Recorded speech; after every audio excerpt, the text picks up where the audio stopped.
പിതാവിൻ്റെയും പുത്രൻ്റെയും പരിശുദ്ധാത്മാവിൻ്റെയും നാമത്തിൽ ആമേൻ.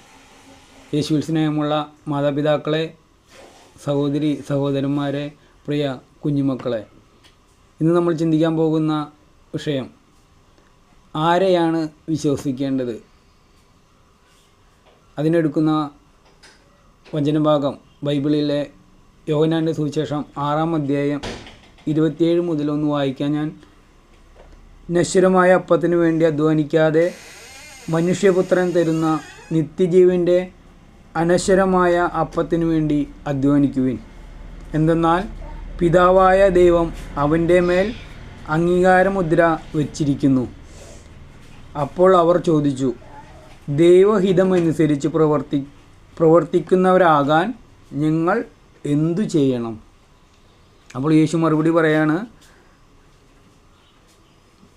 ഇതാണ് ദൈവഹിതമനുസരിച്ചുള്ള പ്രവൃത്തി, അവിടുന്ന് അയച്ചവനിൽ വിശ്വസിക്കുക.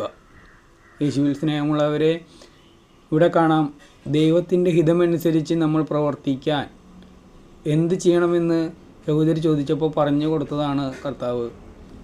അവിടുന്ന് അയച്ചവനിൽ വിശ്വസിക്കുക. അവിടുന്ന് അയച്ചവൻ ആരാണെന്ന് നമുക്ക് താഴത്തെ വചനത്തിലൂടെ വായിച്ചു പോകുമ്പോൾ കാണുന്നതാണ്.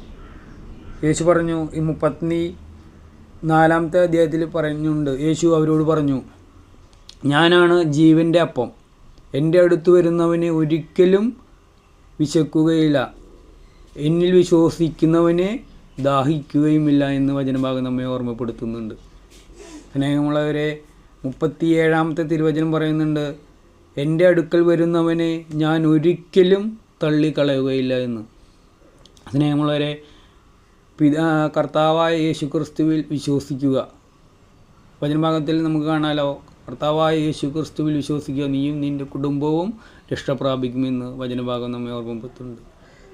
സ്നേഹമുള്ളവരെ, 40-ാമത്തെ വചനത്തിൽ കടന്നു പോകുമ്പോൾ കാണാം, പുത്രനെ കാണുകയും അവനിൽ വിശ്വസിക്കുകയും ചെയ്യുന്നവനാരോ അവന് നിത്യജീവൻ ഉണ്ടാകുമെന്നാണ് എൻ്റെ പിതാവിൻ്റെ ഇഷ്ടം. അന്ത്യദിനത്തിൽ അവനെ ഞാൻ ഉയർപ്പിക്കുകയും ചെയ്യുമെന്ന് വചനഭാഗം നമ്മെ ഓർമ്മപ്പെടുത്തുന്നുണ്ട്. സ്നേഹമുള്ളവരെ, നമ്മൾ കർത്താവിൽ വിശ്വസിക്കുക. അവിടുന്ന് വീണ്ടും 44-ാമത്തെ വചനം കാണാം, എന്നെ അയച്ച പിതാവ് ആകർഷിച്ചല്ലാതെ ഒരുവനും എൻ്റെ അടുക്കിലേക്ക് വരാൻ സാധിക്കുകയില്ല എന്ന് വചനഭാഗം നമ്മളെ ഓർമ്മപ്പെടുത്തുന്നൊക്കെയുണ്ട്. സ്നേഹമുള്ളവരെ, അതുകൊണ്ട് കർത്താവായ യേശു ക്രിസ്തുവിൽ വിശ്വസിക്കുക. വീണ്ടും 47-ാമത്തെ വചനത്തിൽ കാണാം, ഞാൻ സത്യമായി ഞാൻ നിങ്ങളോട് പറയുന്നു, വിശ്വസിക്കുന്നവന് നിത്യജീവനുണ്ട് എന്ന് പിന്നെയും വാഗ്ദാനം ചെയ്യുന്നു.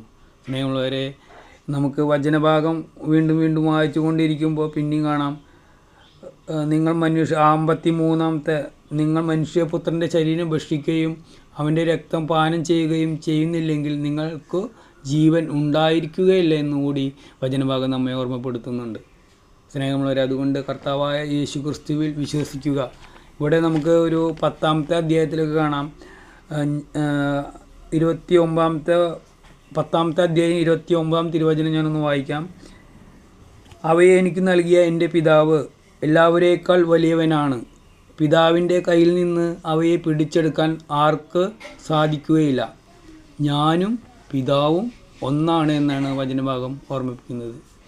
സ്നേഹമുള്ളവരെ, കർത്താവായ യേശു ക്രിസ്തുവിൽ വിശ്വസിക്കുക. കർത്താവ് പറഞ്ഞ കാര്യങ്ങൾ, വചനങ്ങൾ വായിക്കുക, അതനുസരിച്ച് പ്രവർത്തിക്കുക. വേറെ ആരെയാണ് നമ്മൾ വിശ്വസിക്കുക ഈ കാലഘട്ടത്തിൽ? അപ്പോൾ കർത്താവിൻ്റെ വചനം വായിക്കുകയും ധ്യാനിക്കുകയും അതനുസരിച്ച് പ്രവർത്തിക്കുകയും ചെയ്യണമെന്ന് ഞാൻ ആഗ്രഹിക്കുന്നു. എല്ലാവർക്കും കർത്താവിൻ്റെ കൃപയും സമാധാനവും ഉണ്ടാകട്ടെ എന്ന് പ്രാർത്ഥിക്കുകയും ചെയ്യുന്നു.